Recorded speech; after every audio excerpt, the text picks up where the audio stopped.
जगन नहीं, जगन्नाथ प्रसाद। इस जगन और गगन के नाथ ने हमें प्रसाद बनाकर इस दुनिया में भेजा है, दुनिया वालों की सेवा करने के लिए। टूटे किसी का दिल तो तड़पते हैं हम गरीब, सारे जहां का दर्द हमारे जिगर में। वैसे कुछ पार्टी का रंग जमा के नहीं जमा भाई? बहुत बहुत जगन सेठ, बहुत। आप तो अंधेरे से भी गुजर जाए तो वहां उजाला हो जाता है। और आपकी पार्टी में रंग न जमे ऐसा तो हो ही नहीं सकता है। जगन सेठ, ये पार्टी किस खुशी में हो रही है? खुशी का है कि यार हम तो गम में भी पार्टी दे दिया करते हैं। दर्द हो जिसमें हमें वो बात चाहिए, एक हंगामे बेखुदी हमें दिन रात चाहिए।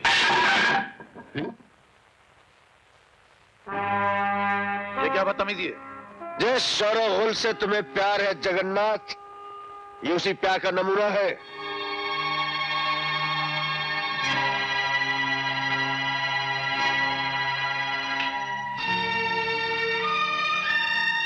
इन गरीबों के जख्म नजर आ रहे हैं तुम्हें? ये लकड़ी इन्हीं के जले हुए मकानों की है, जिन्हें तूने अपनी सियासत की दुनिया में उजाला करने के लिए जला डाला। मैंने? आदमखोर खूनी दरिंदे, भला बनने की कोशिश मत कर। चलो खुशी हुई, जिंदगी में पहली बार किसी ने जगन सेठ के गिरेबान पे हाथ डालने की कोशिश तो की, उसके सामने ऊंचा बोलने की हिम्मत तो की। मैं ऊंचा बोल ही नहीं रहा, बल्कि तुझे इतनी ऊंचाई पे लटका दूंगा कि तू दोबारा अपने मनहूस कदम इस दुनिया में न रख सके। चल मेरे साथ। आप लोग पार्टी जारी रखिए, हम अभी आते हैं। सरकार, आपकी जेब के तराजू में नोटों के ढेर लगा दूंगा। बस 1 घंटे के अंदर अंदर जगन सेठ जेल के बाहर होने चाहिए। इस 1 घंटे की कीमत मुंह मांगे होगी। ठीक है, हम अभी तुम्हारा काम किए देते हैं। धन्यवाद।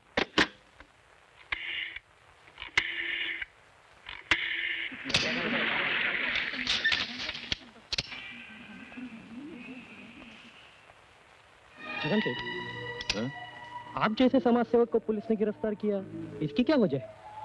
पुलिस ने नहीं, एक सर फिर इंस्पेक्टर ने, जो नाम वालों के नाम पर कीचड़ उछाल कर रातों रात अपना नाम ऊंचा करना चाहता है। क्या आप ऐसे पुलिस वालों के लिए कोई पैगाम देना चाहेंगे? हाँ, अगर ये पुलिस वाले हम जैसे देशभक्तों और शरीफों को परेशान कर सकते हैं, तो आम जनता को तो जीना ही मुश्किल कर देते होंगे। ये जरूर लिखिएगा। सर एक और। नहीं, बस इतना काफी, आगे पूछने की जरूरत नहीं है।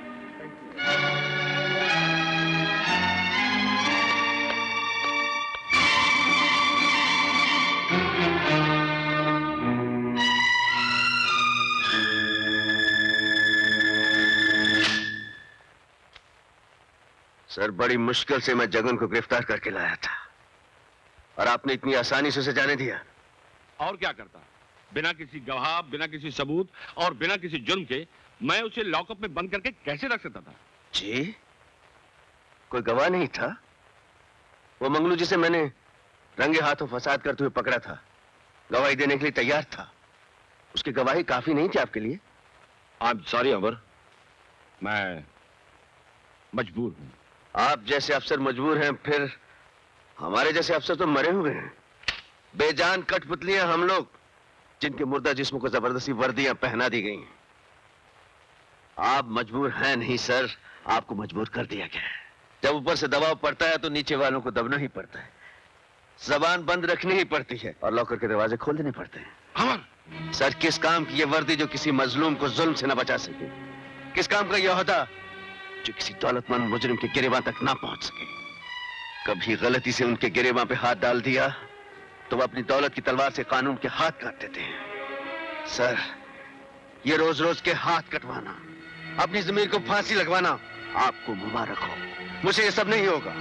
मैं सिर्फ एक बार मरने के लिए पैदा हुआ हूं, बार बार मरने के लिए नहीं। आज शाम तक मेरा इस्तीफा आप तक पहुंच जाएगा।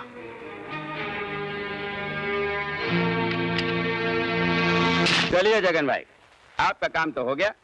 आप पुलिस स्टेशन गए भी, बाहर भी आ गए, लेकिन हमने आपको लॉकअप के अंदर की हवा तक नहीं सूंघने दी। अब जरा मेरी जेब के पोलिंग बूथ में आपका वोट पड़ जाए तो जिंदगी के इलेक्शन का मजा आ जाए। थैंक यू, शुक्रिया, धन्यवाद। जगन भाई, आप इतने खामोश क्यों हैं? चंपकलाल जी, मैं शायद पिछले जन्म में सांप था। सांप जिस तरह अपने दुम पर पैर रखने वाले को डस न ले, उससे चैन नहीं आता है, उसी तरह मैं जब तक अपने दुश्मन को तड़पा तड़पा कर घिनौनी मौत न मारूं, मेरे मन में बदले का जहर उबलता रहता है।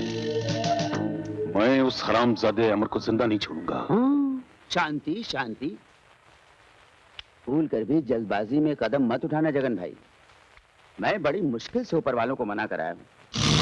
नहीं चंपकलाल जी, उसने भरी महफिल में मेरी बेइज्जती की, और बेइज्जती पर तो मैंने अपने सगे बाप को मार डाला था। वो साला की देगची का मसाला है। शांति शांति जगन बाबू, थोड़ी देर के लिए अपने दिमाग के जहर को ठंडा रखिए प्लीज। जब लोग इस केस को भूल जाएं, आप डटकर बदला लीजिए, मैं हूं।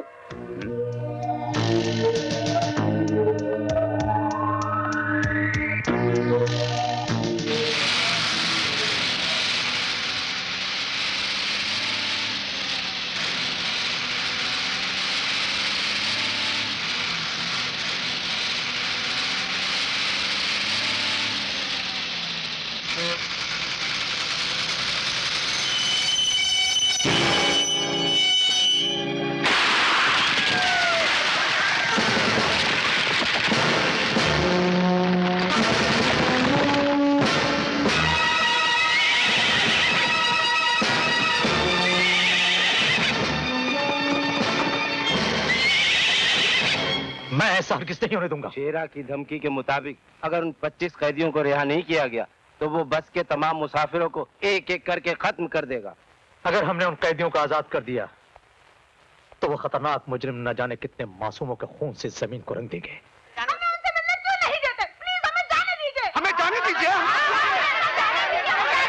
सुनिए, मैं आप लोगों के जज्बात को समझता हूं और ये भी जानता हूं कि ऐसे मौके पर आप तो क्या, दुनिया का कोई इंसान खामोश नहीं बैठ सकता। लेकिन आपने उन डाकुओं को पकड़ने के लिए अभी तक किया क्या है? आप लोगों के रिश्तेदारों को बचाने के लिए हम कोई कसर बाकी नहीं छोड़ेंगे। लेकिन हम आपकी झूठी तसल्लियों से चुप बैठने वाले नहीं हैं। चिल्लाने और शोर मचाने से कुछ नहीं होगा। मेरी आप सबसे दरख्वास्त है कि आप सब मिलकर हमारा साथ दीजिए। मैं वादा करता हूं कि बहुत जल्द बस के मुसाफिरों को सही सलामत अपने अपने घर पहुंचा दिया जाएगा। शेरा ने ये ऐलान किया है कि अगर उसके 25 साथियों को रिहा न किया गया तो वो एक एक करके अगवा किए हुए सारे लोगों के टुकड़े टुकड़े करवा देगा। भाई वाह, क्या धमकी है। सरकार को हिलाने का काम जो बड़े बड़े अपोजिशन लीडर नहीं कर सके, शेरा ने कर दिखाया। ये प्लान अकेले शेरा का नहीं था, इस नाचीज का भी था। दिमाग की ताकत हमारी थी, बाजू की ताकत शेरा की थी। जी वो तो है। हुजूर की अक्ल के कदमों पर तो बड़े बड़े पहाड़ तक सर झुकाते हैं। अब देखिएगा ये सरकार कागज की कश्ती की तरह कैसे डगमगा जाती है। यहाँ एक बच्चा या औरत मारी गई और वहां सरकार ने घबरा कर फौरन उन 25 कैदियों को छोड़ दिया। पर जगन से आप उन 25 कैदियों का करेंगे क्या? हंगामे, दंगे, फसाद, उन कैदियों को देश के कोने कोने में भेजेंगे, फिर धर्म के नाम पर, मजहब के नाम पर, सियासत के नाम पर इतने हंगामे कराएंगे कि ये सरकार हिल कर रह जाएगी। जगन सेठ, आप इतने बड़े हंगामे तो मत करवाइए। कहीं ऐसा ना हो कि बलवे की आग हमारे दामन तक पहुंच जाए। आग हमारे दामन तक न पहुंचे इसीलिए तो आपको रखा है। हम आग लगाते जाएंगे, आप बुझाते जाइएगा। हाँ?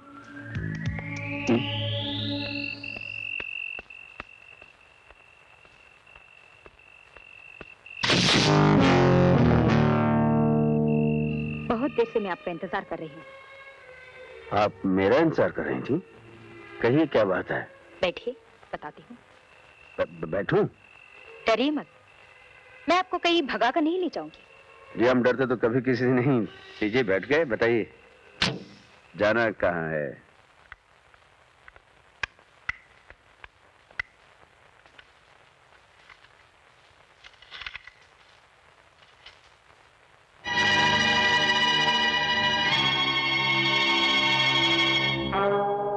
साहब,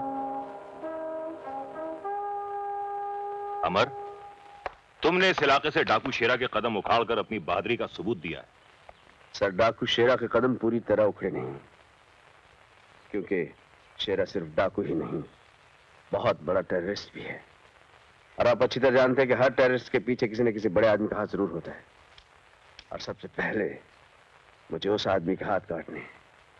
तुम्हें किसी पर शक है? शक तो है सर, लेकिन सबूत नहीं मिल रहा। कौन है वो?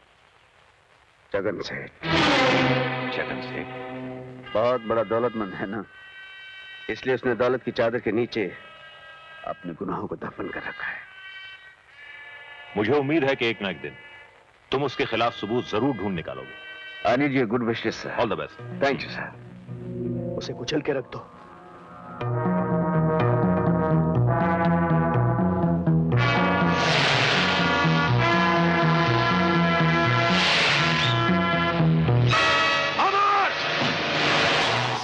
अमर जी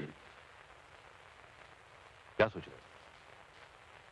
जी सोच रहा हूं मेरी जान बचाने के लिए आपने अपने पैर गंवा दिए, और सच्चाई के रास्ते पर चलते हुए मैंने अपनी वर्दी गंवा दी। नतीजा क्या निकला? कुछ भी नहीं। जुल्म भी वैसे ही जिंदा है और जालिम भी वैसे ही जिंदा है।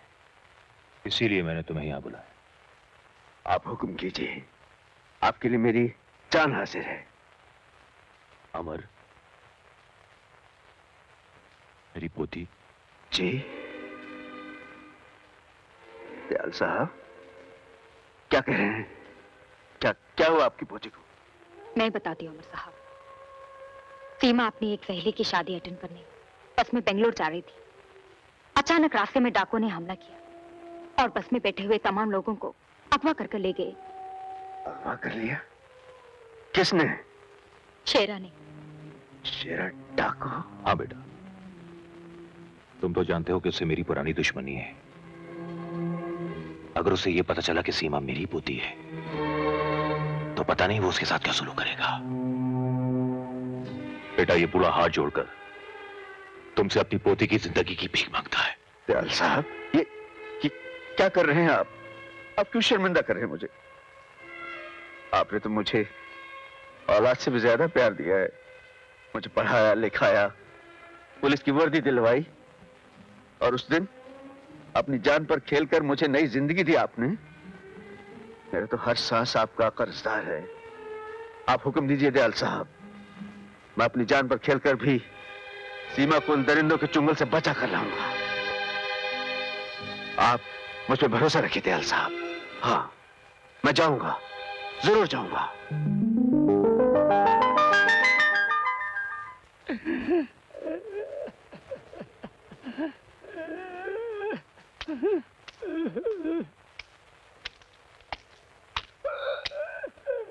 क्या हुआ बाबा?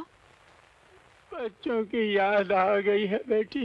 न जाने वो लोग किस हाल में होंगे। मेरे सिवा इस दुनिया में उनका कोई भी नहीं है।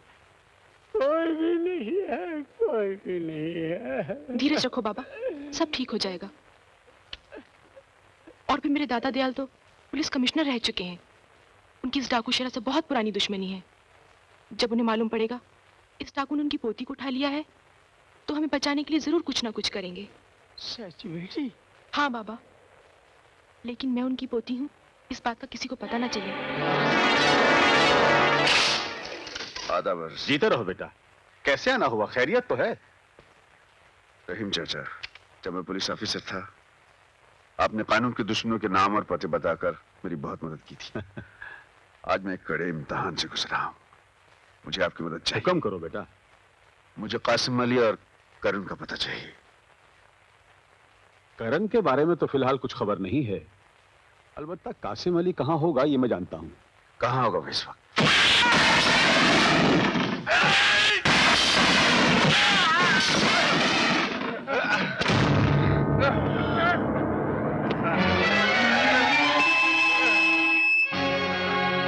क्यों बे मुंगी लाल लल्लू चंद बेईमान चंद फकीर लाल। मेरा नाम कासिम अली बरकत अली शमशेर बहादुर नवाब तोपची है। जब मैं मिलिट्री में था तो इन हाथों से इतनी गोलियां चला चुका हूं कि बंदूक से निकली हुई गोली अगर मेरे हाथों की पकड़ में आ जाए तो अंदर ही फड़फड़ा कर दम तोड़ देगी, साले बाहर नहीं निकलेगी। इसीलिए कहता हूं कि दोबारा कभी भी कासिम अली बरकत अली के साथ चीटिंग करने की कोशिश मत करना। ना ही आस्तीन से पत्ते निकालने की कोशिश करना, वरना जब तू घर लौट कर जाएगा बेटा तो ना तेरे पास हाथ रहेगा और ना ही आस्तीन। समझ गया? समझ गया। अब निकल ले लल्लू, पतली गली से खंबा बचा के फट। साला। चल बे चपड़ गंजू, चल। एक 300 की चाल मेरी, एक 300 मेरी भी। चाल का माल तो डाल बाप। बड़ा बेभरोसे का आदमी है बे, साला मर जाएगा तो कफन नसीब नहीं होगा, बीवी फटेली साड़ी में लपेट कर डाल आएगी अंदर।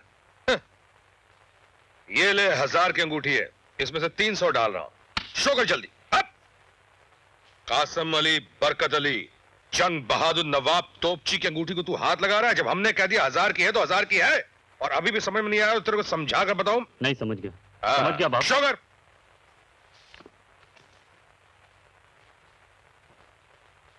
गुलाम बेगम बादशाह।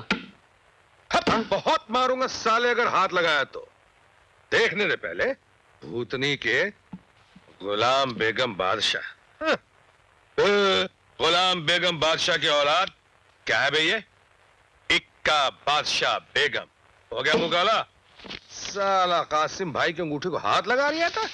अच्छा कासिम अली बरकत अली जंग बहादुर नवाब तोपची, चलता है इधर से। खुदा हाफिज। चल बेटा हसन, अब तुझे तेरे अब्बू से कोई शिकायत नहीं रहेगी। बाप बेटा मिलकर जम के मौज मनाएंगे। कासिम भाई! भाई! अबे कौन है बे? कासिम! कासिम भाई! अबे ओए, सांस क्यों फूल रही है? कासिम से भाई तक पहुंचने में 10 मिनट का टाइम क्यों लगा रही है? जल्दी बोल, बात क्या है? अच्छा कासिम भाई, आप मुझे यहाँ मिल गए। मैं आपको घर से ढूंढता यहाँ आया हूँ। क्यों बे, मारना चाहता है क्या? खैरियत? खैरियत ही तो नहीं है भाई। आप तो जानते हैं जब भी मुझे पैसों की जरूरत पड़ती है मैं आपके पास चला आता। अबे ओए, कुछ मांगने आया है क्या? बोल, बात क्या है? हाँ। आज मुझे इनकार मत करना, मुझे बहुत जरूरत है कासिम भाई। अबे ओ उल्लू के पट्टे, परसों जो तेरे को पैसे दिए उसका क्या हुआ? कासिम भाई, वो बेटे की दवा पे खर्च हो गए थे। कासिम भाई, आज मेरे बेटे की तबीयत बहुत खराब हो गई है और डॉक्टर बोलता है उसका ऑपरेशन करना पड़ेगा। मैं मदद के लिए सबके पास गया, मुझे कहीं से पैसा नहीं मिला कासिम भाई। ले देंगे तुम्हें मेरे एक सहारा हो। मेरे बच्चे को बचा लो कासिम भाई, मेरे बच्चे को बचा लो, नहीं तो वो मर जाएगा। खुदा के लिए मेरे बच्चे को बचा लो कासिम भाई, खुदा के लिए मेरे बच्चे को बचा लो, मेरे बच्चों को बचा लो कासिम भाई, मेरे बच्चों को।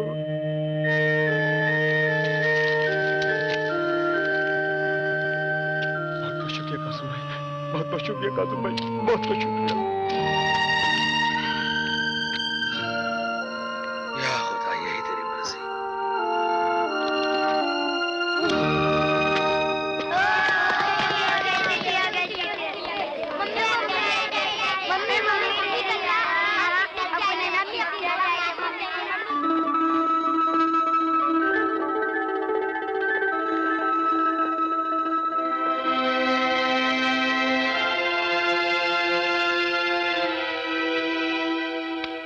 आदाब अर्ज है बड़े मियां, आदाब अर्ज। नाराज हो गए क्या? आपकी बला से, आपको हमारी नाराजगी की बहुत परवाह है। अरे बेटा, तेरी एक मुस्कुराहट पर तेरे अब्बा कासिम अली बरकत अली जंग बहादुर शमशेर नवाब तोपची अपनी जिंदगी कुर्बान कर दे सकता है। तो फिर आप लेट क्यों आए? बेटे क्या पता, जिस दिन मैं पैदा हुआ था उस दिन दुनिया की शायद सारी घड़ियां बंद थी, इसीलिए कोई काम सही वक्त पे शुरू नहीं होता। ना ही मैं तुझे सही वक्त पे लेने आता हूँ, ना ही तुझे सही वक्त पे घुमाने ले आता हूँ, और ना ही मेरा कोई सही वक्त शुरू होता है। लेकिन घबराना मत बेटे, एक दिन वक्त बड़े जोर शोर के साथ बदलेगा। अल्लाह में पुराने कड़के तुमको उधार एक दिन में यूं उतार कर रख देगा। अब तुम मुस्कुरा मेरे लाल। क्यों मुस्कुराऊं? खामोश। अब्बा? हाँ बेटे। अब की बार तो हम छुट्टियों पर घूमने जाएंगे ना? हाँ हाँ, प्रोग्राम तो बनाया था, मगर वो अगर मगर कुछ नहीं। देखिए अब्बा, आपने पिछली बार पक्का वादा किया था कि हम इस बार जरूर चलेंगे। हाँ, वादा किया था वो मुझे अच्छी तरह याद है, मगर मगर क्या? इस बार वही पैसों का मसला बीच में आ गया। मैं हर साल यही खाद देख देख के गुजारता हूँ कि छुट्टियां होते ही अपने अब्बा के साथ मैं कहीं घूमने जाऊंगा।